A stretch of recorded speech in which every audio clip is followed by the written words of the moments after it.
حضرت سلمان فارسی رضی اللہ تعالیٰ عنہ حضرت عمر سے ملنے آئے. جناب عمر کہنے لگے یار بڑا کام کا بندہ ملنے آیا ہے, کوئی مطلب کی بات ملے گی. وہ جی کہنے والے بھی بڑے ہوتے ہیں نا, تو ان کا ویسے بھی حق نہیں بنتا کہ وہ جا کے بتائیں. کچھ ہوتے ہیں جو دوست ہوتے ہیں, جو بڑے ہوتے ہیں, وہ کئی دفعہ کچھ باتیں بتاتے ہیں, اصلاح کرتے ہیں, اس میں مزہ آتا ہے. حضرت عمر فاروق نے حضرت سلمان فارسی رضی اللہ تعالیٰ عنہ سے کہا یار بڑے دنوں کے بعد آئے ہو تو یہ تو بتاؤ میرے اندر کوئی غلطی تو نہیں؟ میں حکومت کر رہا ہوں, لوگ سارے عدل انصاف کی باتیں بتا رہے ہیں, میرے تقوی کی باتیں سنا رہے ہیں, کوئی غلطی؟ تو سلمان فارسی رضی اللہ تعالیٰ عنہ کہنے لگے بالکل غلطی ہے عمر, تمہارے اندر بڑی شدید ہے, مجھے بڑی ناپسند ہے, اور شدید قسم کی غلطی ہے, نہیں ہونی چاہیے تھی. حضرت عمر فرمانے لگے بولو. عرض کی مدی کیا پورے 22 لاکھ مربع میل میں سب جگہ غربت ختم ہو گئی ہے؟ حضرت عمر کہنے لگے نہیں. تو فرمانے لگے مجھے پتہ چلا ہے کہ جب تمہارے پاس دوپہر کا کھانا آتا ہے تو سالن کے ساتھ چٹنی بھی آتی ہے, یہ غلطی نہیں؟ تمہاری حکومت میں 22 لاکھ مربع میل 24 لاکھ مربع میل سارے بندے پیٹ بھر کے روٹی کھانے لگے ہیں. عرض کی نہیں. تو وہ فرمانے لگے حضرت سلمان فارسی عمر پھر تو 2 سالن کھاتا ہے ایک وقت میں, اللہ سے ڈر نہیں آتا؟ تو جناب عمر فاروق رو پڑے. یہ بالکل جائز تھا. اس بات سے اگر کوئی منع کرتا ہے تو جائز نہیں دین میں, یہ بھی میں آپ کو بتا دوں. آپ کے پاس جائز پہلے 6 سالن کھائیں, میں کون منع کرنے والا, پر وہ عمر تھے نا, عمر کا منصب اور ہے. حضرت سلمان فارسی نے جب کہا تو عمر رو پڑے, کہنے لگے تو میرا سنگی ہے, میرے لیے دعا کر, میں اللہ کی بارگاہ میں توبہ کرتا ہوں, آج کے بعد یہ غلطی نہیں دہراؤں گا. اپنی خواہشات تھوڑی تھوڑی کم کریں, زندگی میں تھوڑی کم کریں. پرانے کپڑوں پہ بھی ایک سیزن نکال کے دیکھیں. ایک وقت کا کھانا جو اپنا آپ کا من بڑا چاہ رہا ہے نا, تو ایک وقت کا کھانا صرف اللہ کی رضا کے لیے کسی غریب کو دے کے دے. میں ایسے سینکڑوں اور ہزاروں لوگوں کو جانتا ہوں جن سے میں پوچھوں نا گھی کس بھاؤ ہے تو انہیں کوئی نہیں پتا. میں نے 2-4 نہیں کہے, میں نے سینکڑوں اور ہزاروں کہے ہیں. میں جانتا ہوں ان کو نہیں پتا چنے کی دال کا ریٹ کیا ہے, نہیں پتا. اور میں ایسے بھی سینکڑوں اور لاکھوں کو جانتا ہوں کہ جس کی بیوی رات کو خامند کو کہتی ہے کہ جو سویرے گھی لائے تھے وہ ختم ہو گیا, سویرے بچوں نے اسکول جانا ہے تو پراٹھے پکانے کے لیے گھی کوئی نہیں. تو درمیان والا بیٹا تو خشک روٹی بھی نہیں کھاتا. دیکھو نا, ہم سیاست کی بات کر رہے ہیں, فلانے کا فیصلہ ٹھیک ہے کہ نہیں, اور ایک ہمارے محلے میں وہ گھر بھی ہے جو سویرے یہ ڈسکس کر رہے ہیں کہ بچوں کے لیے گھی نہیں ہے, انہوں نے اسکول. یہ سارے تبصرے, یہ ساری باتیں, یہ لمبے چوڑے, یہ تو پیٹ بھر کے روٹی کھانے کے مسئلے ہیں. اگر بھوک شدید لگی ہو تو پھر بات یاد نہیں رہتی. نفسیانی خواہشات کا حال یہ ہے کہ جو نیا موبائل کا نیا ماڈل آتا ہے وہ مارکیٹ میں شارٹ ہو جاتا ہے. ہیں ہم غریب لوگ, ہماری خواہشات نفسانیاں اتنی بڑھ گئی ہیں, اتنی بڑھ گئی ہیں. دنیا کے اندر جو گناہ ہو رہے ہیں یہ روزی روٹی کے لیے نہیں ہو رہے, روزی روٹی تو اللہ دیتا ہے. جو لوگ جسم فروشی کر رہے ہیں, یہ جو لوگ لوگوں کی تجارت کر رہے ہیں, دھندے ہو رہے ہیں, تو روزی روٹی کے لیے نہیں, نفسانی خواہشات کے لیے. یہ کاروں اور بنگلوں کے لیے سارا کچھ ہو رہا ہے. مطلب آپ دیکھیں نا, ہمارے ہاں ایک گھر ہوتا ہے, گھر کے باہر ایک لان ہوتا ہے, اس سے صبر نہیں آتا, تو اس کے بعد پھر فارم ہاؤس ہوتا ہے, ڈیرا ہوتا ہے, اس کی الگ ہمیں ضرورت ہے. نہ اتنے پیر نہ دنیا کے اندر آپ پساریں کہ دنیا سے جانے لگیں تو یارو کٹھے ہی نہ کر پائیں. نہ اتنے نہ, اپنی زندگی مختصر, محدود, تھوڑا سا, تھوڑی خواہشات, گنے ہوئے پیسے, نفع تلے کام. میں آپ کو صحیح بتاتا ہوں, جیسے جیسے انسان بڑا ہوتا جاتا ہے وہ الجھتا جاتا ہے, اس کے مسائل بڑھتے جاتے ہیں. آپ دیکھ لیں ہمارے ہاں لوگوں کی آمدن تھوڑی نہیں, خرچے زیادہ ہیں. مسائل اخراجات کے, آمدن کے تھوڑے ہیں. میرے رسول کریم صلی اللہ تعالی وسلم کے قربان جاؤں, مدینے والے حبیب نے کمال کر کے ہمیں دکھایا. حضور سید عالم علیہ السلام نے فرمایا میں تو بھوک لگنے پہ روٹی کھاتا ہوں, میں تو بھوک پوری لگ جائے تو کھاتا ہوں. اور فرمایا پوری بھوک مٹتی نہیں تو میں ہاتھ کھینچ بھی لیتا ہوں, میں شکم سیری نہیں کرتا. بھوک ہم تو ٹائم دے کے روٹی کھاتے ہیں, یہ نہیں کہتے بھوک لگی, کہتے 7 بج گئے, ناشتے کا ٹائم ہو گیا, اب 2 بج گئے, اب دوپہر کے کھانے کا, یعنی ٹائم ہو جاتا ہے, بھوک لگے نہ لگے. اب مغرب ہو گئی تو شام کے کھانے کا اپنی خواہشات کو سمیٹو ورنہ یہ غلام بنا لے گی۔ میں آپ کو صحیح بتاتا ہوں، بچپن میں جوانی میں جن لوگوں نے خواہشوں کو نہیں نا سمیٹا، میں کچھ ایسے لوگوں کو جانتا ہوں بڑھاپا آ گیا ہے، اب وہ چاہتے ہیں کہ ہم وہ غلطی چھوڑ دیں پر وہ رچ بس گئی ہے۔ ان کے بچے انہیں کہتے ہیں ابا بس کر، لوگ شکایتیں کرتے ہیں، لیکن چونکہ جوانی میں کنٹرول نہیں کیا تو بڑھاپے میں کیسے ہوگا؟ ہماری خواہشات ہمارے لیے مصیبت بن گئی ہیں۔ بہلول دانا، بندہ سادہ تھا تو نام اس کا دانا تھا۔ آپ بیٹھے تھے تو ہارون رشید کا لشکر آنے لگا تو وہ ایک بندہ دوڑا آیا، کہنے لگا بابا رستے سے اٹھ جا، ہارون رشید آ رہا ہے۔ تو آپ فرمانے لگے تو غلام ہے نا، تو نے ڈیوٹی کر دی ہے نا، اطلاع دے دیا، میری مرضی اٹھوں چاہے نہ اٹھوں، تیری ڈیوٹی پوری ہوگی، تو جا، تیرا کام ہو گیا۔ کہنے لگا بادشاہ میں اس کا غلام ہوں، تو ناراض ہوگا، تو اٹھ جا۔ تو بادشاہ کہنے لگا تو اس کا غلام ہے تو وہ میرے غلام کا غلام ہے، اور اگر تجھے زیادہ دقت ہو تو اسے جا کے بتا دینا، بے شک میں کو ڈرتا نہیں اس سے۔ ہارون رشید کو جا کے بتایا کہ وہ سادہ سا بابا ہے، تو وہ کہتا ہے کہ ہارون رشید میرے غلام کا غلام ہے، تو ہارون رشید بھی ناراض ہوا، کہنے لگا پتہ کر لیتے۔ جا کے پوچھا یہ تم نے کیا کہا، غلام کے غلام؟ تو آپ فرمانے لگے بادشاہ سچ بتا، تو اپنے نفس کا غلام نہیں تو نفسانی خواہشات کا بتا، تو غلام نہیں تو دوسرے بادشاہ کا جس طرح کا تخت اور تاج دیکھتا ہے اس طرح کا بنوا کے رکھ نہیں لیتا، تو غلام ہے کہ نہیں نفس کا؟ بادشاہ چپ کر گیا، فرمانے لگے تو نفس کا غلام ہے اور نفس میرا غلام ہے اور میری مرضی پہ چلتا ہے، تو اب بول تو غلام کا غلام ہے کہ نہیں؟ تو ہارون رشید کہنے لگے حضرت بہلول دانا سے میں نے کئی دفعہ ارادہ کیا کہ آپ سے نہ ملوں، پر آ ہی جاتا ہوں، پر فتح ہر دفعہ آپ کی ہو جاتی ہے، کامیابیاں آپ کو ہی ملتی۔ دوست تھوڑا نہ کہیں رکیں، کوئی ایک آدھ خواہش، کوئی ایک آدھ پروگرام، ہماری خواہشات بڑی لمبی چوڑی، بڑی لمبی چوڑی، خواہشات کے ساتھ ہی ہم دوستی کرتے ہیں، خواہشات کے ساتھ ہی ہم رشتہ داری کرتے ہیں، خواہشات کے ساتھ ہی ہم شادی کرتے ہیں، سارا کچھ خواہشات کے ساتھ۔ سیاسی شادیاں، وہاں شادی کریں گے تو اتنا مال آئے گا، اتنا کچھ جائے گا، خواہشات کے ساتھ رشتہ داری، خواہشات۔ غریب رشتہ دار سے دوستی نہیں، خواہش نہیں پوری کر سکتا، امیر سے۔ ہر شے خواہشات کے لیبل کے اندر بندھی ہوئی۔ آپ دیکھ لیں سارے معاملات کو ہم نے اپنی نفسانی خواہش کے اندر رکھ دیا ہے، میری مرضی کے مطابق دنیا چلے تو ساری اچھی ہے، اور میری مرضی نہ سنے تو بندہ ایک بھی اچھا نہیں ہے۔ اپنی خواہشات کے چنگل میں ہم نے غلامی اختیار کر لی، صبح سے شام تک نفسانیت ہی نفسانیت۔ حضرت عبداللہ ابن عمر رضی اللہ تعالیٰ عنہ بیمار ہو گئے، شدید علیل تھے، طبیعت مبارک میں کمزوری آ گئی، کچھ کھانے کو دل نہیں کرتا تھا، گھر والے بار بار کہتے کچھ کھا لیجئے کچھ کھا لیجئے، نہیں کھاتے تھے۔ بالآخر حضرت نافع آپ کے غلام تھے، ان سے کہنے لگے کہیں سے مچھلی مل جائے نا تھوڑی سی تو میں کھاؤں گا، تو کہتے ہیں میں سارے مدینے میں ڈھونڈتا رہا، مچھلی نہ ملی، اگلے دن بھی ڈھونڈی تو نہ ملی، تیسرے دن بھی ڈھونڈی تو نہ ملی، تو فرمانے لگے یار بس چھوٹی سی خواہش ہے، کوئی فرض نہیں ملتی تو رہنے دے۔ کہتے ہیں چوتھے دن مچھلی مل گئی، میں 1.5 دینار کی مچھلی لا کے حضرت عبداللہ ابن عمر رضی اللہ تعالیٰ عنہ کے سامنے جو مچھلی رکھی تو آپ نے لقمہ روٹی کا توڑا تھا، مچھلی کو لگانے لگے کہ دروازے پہ فقیر نے آ کے آواز دی کچھ کھانے کو دو، تو حضرت عبداللہ ابن عمر نے روک لیا اور ہنسے۔ کئی دفعہ دے ہم بھی دیتے ہیں پر ہمارا چہرہ دیکھنے والا ہوتا ہے، اتنے ہم غصے میں ہوتے ہیں، دے دیتے ہیں، لیکن جو چھلوٹیں ہوتی ہیں نا چہرے والی وہ گنی نہیں جاتی۔ ہنسے، فرمایا دیکھو میرا اللہ کتنا کریم ہے، وہ مجھے بچانا چاہتا ہے، اٹھا بار دیا جا کے۔ تو خادم اب حکم کا پابند تھا، وہ لیت اللہ تو کر نہیں سکتا تھا، وہ گیا اور جا کے دے آیا۔ فقیر جب سارے محلے سے آٹا اکٹھا کر لیتے ہیں تو پھر ایک جگہ جا کے بیچتے بھی ہیں۔ دے آیا، وہ 2 گلیاں آگے گزرا تو میں پیچھے دوڑا گیا، میں نے کہا سچ بتا کھانی ہے کہ بیچنی ہے؟ وہ کہنے لگا جو بھی سبب لگ جائے کر جاؤں گا، آپ نے دے جو دی ہے۔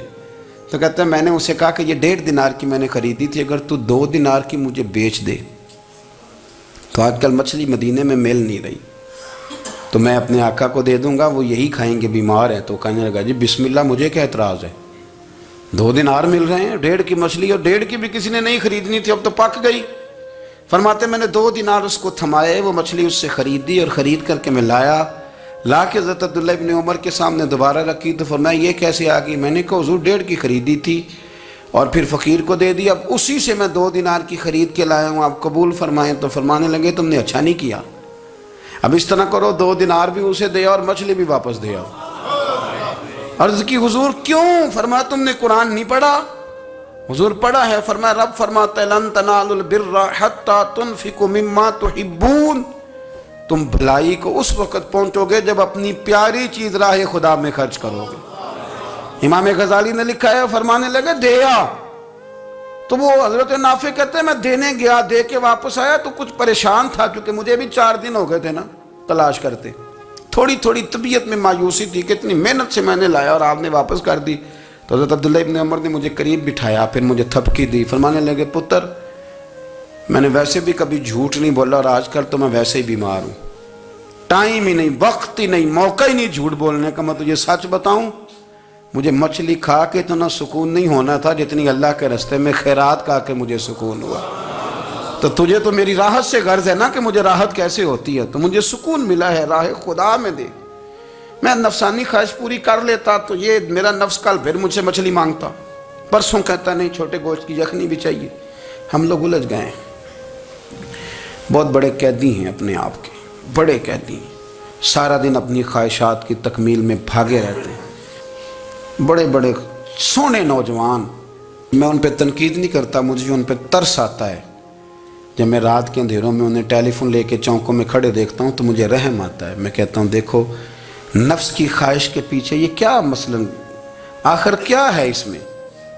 ایک عورت کے پیچھے تباہ کر لیا اپنے آپ کو، یعنی زیادہ سے یہ کوئی مقصود ہے؟ یہ کوئی مقصد حیات ہے جس کو مقصد بنا لیا ہے؟ میرے عزیز بات کو سمجھ لیں، اتنا خوبصورت آدمی ہے اور اتنا اس کا اونچا قد کاٹ ہے اور کیا کس کے پیچھے یہ بھاگا ہوا ہے؟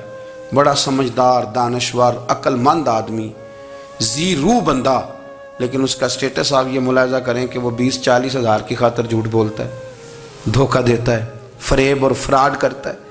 ہم اپنی نفسانی خواہشات کے پیچھے اس طرح بھاگتے ہیں کہ ہم اصل سے رہ جاتے ہیں۔ میری باتوں کی سمجھ آ رہی ہے آپ حضرات؟ تھوڑا تھوڑا کر کے ایک ایک کر کے ان کی باتیں کم مانیں۔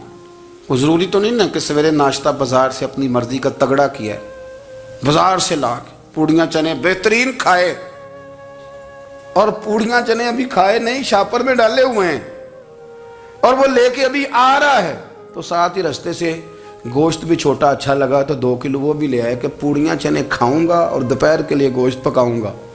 وہ پہلے یہ تو کھا لے صاحب، اس سے تو نجات پا لے۔ یہ پتہ نہیں ہضم ہوتا ہے کہ کچھ اور کرتا ہے تیرے ساتھ، لیکن وہ گوشت بھی ساتھ لے آیا، یعنی ٹیبل پہ، ناشتے کے ٹیبل پر بیٹھ کے فیصلہ ہو رہا ہوتا ہے کہ ہم نے کیا کھانا ہے، ہم نے کدھر جانا ہے۔ سنگیو یاد رکھو، باتوں کو سمجھو اور غور کرو۔ یہ تھوڑا تھوڑا کر کے جب ہم چھٹکارا حاصل کرنے کی کوشش کریں گے نا، چھٹکارا حاصل کرنے کی، کہیں جگہ سے کسی جگہ سے اگر آپ کو تنبیہ ہوتی ہے نا، تنبیہ، اس میں بھی بڑا مزہ آتا ہے، اس میں بڑا۔ ہمارے ایک بزرگ تھے تو ایک دن نا میں گیا تو کہنے لگے الحمدللہ آج میں بڑے سکون میں ہوں۔ میں نے کہا جی وہ کیا ہوا؟ کہنے لگے میں اپنے آپ کو بڑا پیر صاحب سمجھنے لگ گیا تھا، تو ایک وابڈا کے کسی آدمی سے کام تھا تو میرے ایک دوست نے مجھے کہا کہ پیر صاحب اس کو ٹیلی فون کر دیں، سنا ہے آپ کا عقیدت مند ہے۔ میں نے اس بندے کو ٹیلی فون کیا تو کہتا پیر صاحب میں عزت آپ کی بڑی کرتا ہوں پر یہ کام نہیں ہو سکتا۔ کہتے ہیں جب اس نے مجھے کہا نا تو کچھ بھی نہیں، تو مجھے بڑا مزہ آیا ہے، ورنہ میرا تو نفس پھول گیا تھا۔ میں تو سمجھتا تھا کہ جو میں کہتا ہوں ویسے ہی ہو جاتا ہے۔ کہتے اس نے تھوڑا سا نا مجھے لیول میں کیا ہے، مجھے مزہ آیا۔ یہ لوگ نا اپنے اوپر بوجھ ڈالتے تھے، یہ تھوڑا تھوڑا پیچھے ہٹتے تھے، یہ سمجھتے تھے کہ اس طرح تو ہماری تکمیل رہ جائے گی۔ صبح سے شام تک اگر اسی نفس کی باتیں مانتے جائیں گے تو خرابی کرے گا۔ دولت کا نشہ ہے بھائی، دولت کٹھی کرنے والا کسی جگہ سیر نہیں ہوتا، حسن کا نشہ ہے، حسن کا نشہ ہے۔ حضرت ابو بکر شبلی رحمۃ اللہ علیہ فرمایا کرتے تھے جو تیری بیٹی کو خوبصورت سمجھ کے اس کے ساتھ نکاح کرنا چاہے اسے بیٹی نہ دینا۔ حضرت جی کیوں؟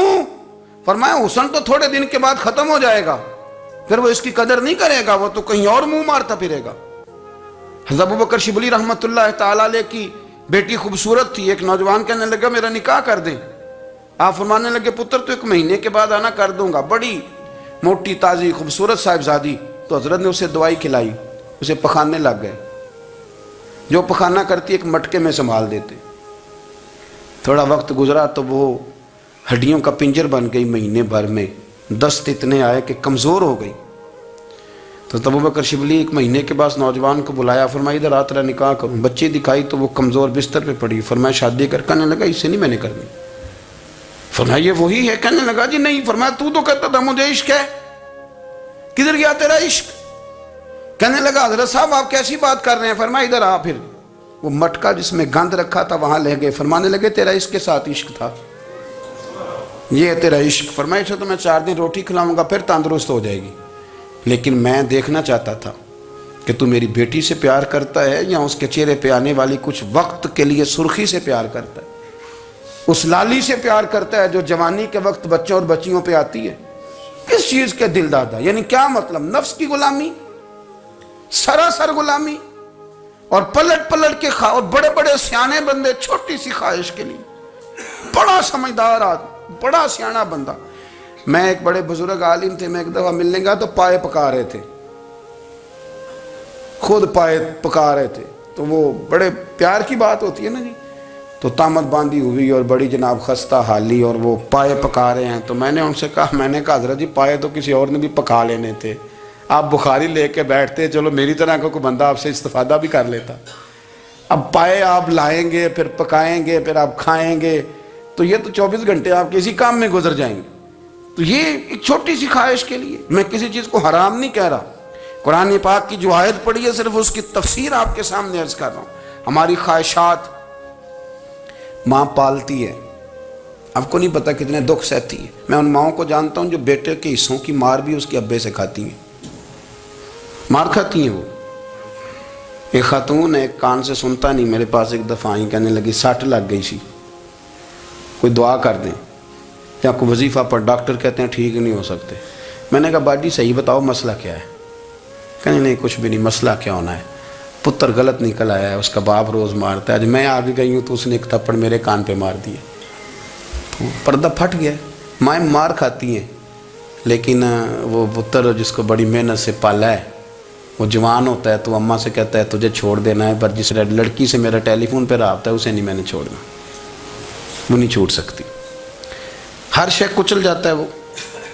اماں کبھی لیٹ کے رات کو سوچتی ہے کہ یہ تو میری کل کمائی تھی، میں تو آج بھی اس کے حصے کے تھپڑ اپنی گالوں پہ برداشت کر رہی ہوں، تو یہ کدھر گیا؟ اردشیر نام کا بادشاہ تھا، حضرت محدث ابن الجوزی آج سے کچھ 700 سال پہلے لکھتے ہیں۔ اردشیر بادشاہ بڑا خوبصورت تھا، جوان تھا، بڑا عقل مند تھا، اس نے اس طرح کی قریب قریب کی ساری ریاستوں پہ قبضہ کر لیا، بڑا عقل مند زیرک تھا، قبضہ ہو گیا۔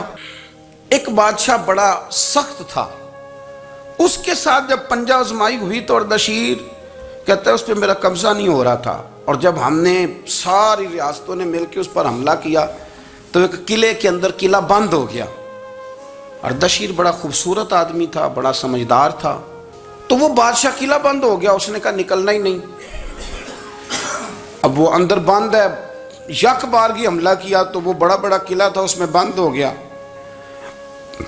اس بادشاہ کی نا جس پر حملہ کیا، اس کی بیٹی اچانک ایک دن قلعے کی دیوار پہ چڑھی تو اردشیر کے حسن و جمال کو دیکھا تو عاشق ہو گئی،